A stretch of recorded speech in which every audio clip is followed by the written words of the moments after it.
Salut tout le monde, aujourd'hui je vous retrouve dans une nouvelle vidéo et déjà pour commencer je voudrais vous souhaiter à toutes et à tous une très bonne année 2016. Je sais, je suis un petit peu en retard, voilà, on est presque fin janvier, mais on est encore en mois de janvier donc je peux me permettre de vous souhaiter encore une fois une bonne année. Aujourd'hui je reviens avec une nouvelle vidéo qui est What I Got for Christmas, donc en gros qu'est-ce que j'ai eu pour Noël. Je tiens à rassurer, je ne fais pas cette vidéo pour étaler mes cadeaux et ce que j'ai reçu à Noël, simplement pour partager avec vous ce que j'ai reçu et peut-être même vous donner des idées, peut-être que voilà, vous direz ah ouais ça c'est sympa ou ça me plaît, voilà, on sait jamais, ça pourrait vous plaire. En tout cas, tous les liens seront dans la barre d'infos et en lien avec cette vidéo, j'ai aussi écrit un article sur mon blog qui était ma wishlist, voilà, qui pourrait aussi vous donner des idées de cadeaux et le lien sera dans la barre d'infos, donc n'hésitez pas à aller cliquer et à aller faire un petit tour sur mon blog si ça vous intéresse. Donc pour commencer, je vais d'abord vous parler donc des cadeaux que j'ai reçus pour Noël et après je ferai un petit update sur ma situation actuelle parce que comme vous pouvez le constater, je ne suis plus du tout à Nice, ça a changé derrière moi. On commence tout de suite avec les cadeaux. Le premier que j'ai reçu à Noël, c'est un parfum et c'est mon parfum préféré, il s'agit du parfum Chloé. Donc honnêtement, ça m'arrive de changer, ça m'arrive de prendre un autre parfum. Celui que j'avais avant Chloé, c'était un Chanel, mais honnêtement, je trouve que celui-ci me ressemble le plus. Je vous conseille même d'aller le sentir en magasin parce qu'il sent vraiment très très bon. Et voilà, pour moi c'est sans retour, sans appel, ça restera mon parfum, celui que je préfère et celui qui me ressemble le plus. Donc voilà, ça a été mon premier cadeau et ça reste un indispensable dans les cadeaux de Noël. Le deuxième cadeau que j'ai reçu, c'est une protection pour mon iPad, donc voilà, qui se déroule comme ceci, voilà, c'est très très pratique. En plus, celui-ci se plie, donc ça me permet en fait de le poser comme ça, sur un bureau ou sur mon lit ou peu importe, quand je regarde une vidéo sur YouTube, des choses comme ça. C'est vraiment très pratique et surtout, j'avais mon iPad depuis bientôt 1 an et je n'avais aucune protection, ni coque, ni housse pour le protéger, donc j'étais sans arrêt en train de le remettre dans sa boîte et c'était vraiment très embêtant. Du coup, mes parents m'ont offert cette jolie coque à Noël et je dois dire que je trouve ça vraiment pratique et ça me permet de l'emmener dans mon sac à main sans me poser la question est-ce que je vais rayer l'écran ou pas. Donc vraiment, j'ai adoré ce cadeau et surtout très utile. À Noël, une fois n'est pas coutume, c'est souvent le bouquin qui ressort comme cadeau assez, on va dire, dans les bases, dans les basiques. Et je trouve que c'est vraiment quelque chose qui fait toujours plaisir. Et moi qui suis quelqu'un qui aime lire de plus en plus en vieillissant, quand j'étais enfant, je détestais la lecture, c'était même pas la peine de m'offrir un bouquin à Noël. Et ben je dois dire que là, je suis très contente. Donc celui-ci, c'est Flocons d'amour, donc c'est par le même auteur que Nos étoiles contraires, qui est John Green. Et ça a été écrit en collaboration avec 2 autres auteurs qui sont Maureen Johnson et Lauren Myracle. Myracle, c'est très américain tout ça. Donc je ne l'ai pas encore commencé, j'ai hâte de l'entamer, mais la chose c'est que je suis en train d'en finir un. Donc voilà, en attendant, celui-ci il reste sur ma table de chevet et je pense que je vais bientôt l'attaquer.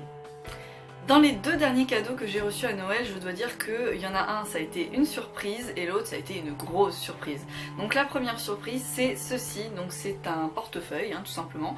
C'est un portefeuille de chez Sabrina, donc qui est en cuir souple, avec une petite bande au milieu en frappé croco, donc juste pour vous montrer... Voilà à quoi il ressemble à l'intérieur, donc très pratique, sympa. Le mien étant déjà très très vieux, quand j'ai reçu celui-ci j'étais vraiment ravie et surtout je ne m'y attendais pas parce qu'il ne faisait pas partie de ma wishlist ou des choses que j'avais demandé à Noël. Donc c'était vraiment une belle surprise et franchement je suis super ravie. Pour le nom, je ne saurais pas vous le dire là maintenant tout de suite, mais je vais vous mettre toutes les références en barre d'infos comme d'habitude, comme ça vous pourrez toujours aller voir sur les sites si ça vous intéresse, si ça vous plaît, on sait jamais. Et le dernier cadeau que j'ai reçu, qui est pour moi la plus grosse surprise, même si elle était dans ma wishlist, mais bon c'était vraiment pour moi le must-have à avoir pour Noël, il s'agit d'un sac à main. Donc celui-ci c'est le Sabrina, c'est le Ilona, donc la marque Sabrina et c'est le modèle Ilona, je vais y arriver.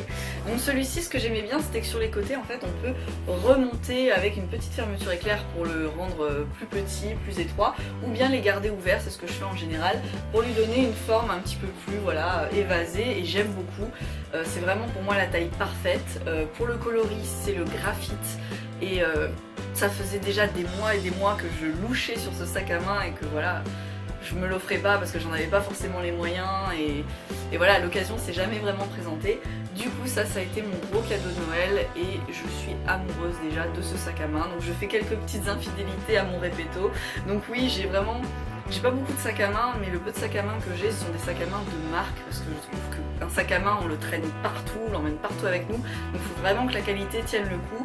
Et celui-ci, pour l'instant, voilà, ça fait 3 semaines que je l'ai, qui me suit partout où je vais, et j'en suis plutôt contente, je dois le dire.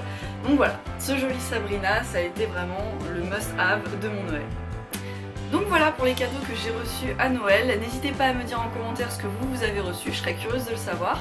Et pour faire un petit update donc de cette année 2016 qui commence pour moi, donc je ne suis plus à Nice, j'ai déménagé mi-décembre pour remonter chez mes parents en Dordogne, à Périgueux, qui est en général une ville que personne ne connaît. C'est une petite ville du sud-ouest qui est en fait la commune de la Dordogne, ni plus ni moins. En général, si je vous dis Bergerac-Sarlat, ça va plus vous parler que Périgueux. En règle générale, ça fonctionne comme ça. Et du coup, je suis actuellement en recherche de mon premier emploi, et même si c'est pas forcément évident quand on approche des 25 ans de revenir vivre chez ses parents, je peux pas dire, ça me fait quand même du bien, ça me fait plaisir d'être avec eux et de un petit peu se ressourcer, se reposer et de pouvoir chercher tranquillement un travail, parce que mine de rien, c'est bien d'avoir un toit où vivre, de pouvoir être voilà, nourri, logé et de pouvoir chercher correctement notre premier emploi. Donc voilà, de ce côté-là, ma vie est assez calme et active à la fois puisque je cherche. Du coup, pour l'update de ma situation, voilà où j'en suis. Donc voilà, cette vidéo est déjà terminée. En tout cas, je vous souhaite encore une excellente année 2016. Je vous souhaite, voilà, comme tout le monde, hein, de réaliser vos projets, de voyager, d'avoir la santé, de trouver l'amour, de passer de bons moments avec vos amis, peu importe quels que soient vos souhaits. En tout cas, je vous les souhaite de tout cœur. Moi, personnellement, j'essaie de me souhaiter le meilleur parce que je pense que j'ai beaucoup de choses à accomplir pour arriver enfin à être au top du top. Mais en tout cas, on va tout faire pour. Sur ce, je vous souhaite une excellente journée ou une excellente soirée, peu importe l'heure à laquelle vous regardez ma vidéo. Je vous fais de très gros bisous et on se retrouve bientôt pour la prochaine vidéo. Bye bye.